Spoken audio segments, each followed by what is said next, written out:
Why is it important to understand and follow safety rules if you're a commercial driver?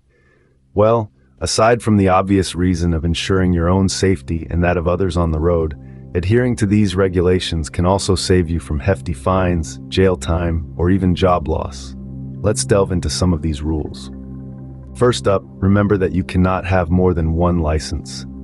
Violating this law could result in a fine up to $5,000 or even imprisonment. And if you're caught, you'll have to surrender your home state license and return any others. Next, if you're convicted of any traffic violations, excluding parking offenses, you must notify your employer within 30 days. This applies irrespective of the type of vehicle you were driving at the time. If you're convicted of a traffic violation in a jurisdiction other than Pennsylvania, you must notify PennDOT within 30 days. Again, this holds true regardless of the type of vehicle involved. Also, it's mandatory to inform your employer if your driver's license is suspended, revoked, canceled, or if you are disqualified from driving.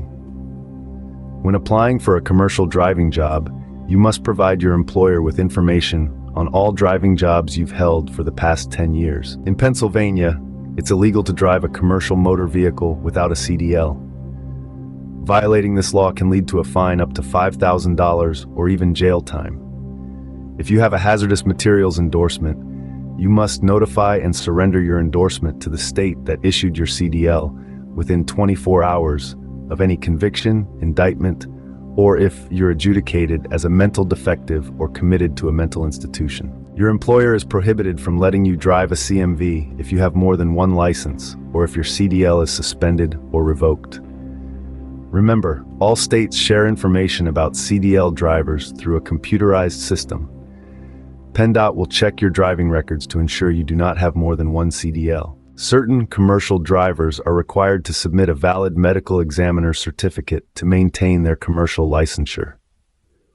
While driving, you're not allowed to hold a mobile phone to conduct voice communication or dial a phone by pressing more than a single button. Texting while driving is also prohibited. You must always wear a safety belt while operating a commercial motor vehicle. The design of the safety belt holds the driver securely behind the wheel during a crash, reducing the chances of serious injury or death. Finally, be aware that your state may have additional rules that you must also obey. In summary, safety rules for commercial drivers are in place to protect not only the driver, but also everyone else on the road. Violating these rules can have serious consequences, from fines and imprisonment to job loss. So always stay informed and adhere to these regulations. Remember, safety first.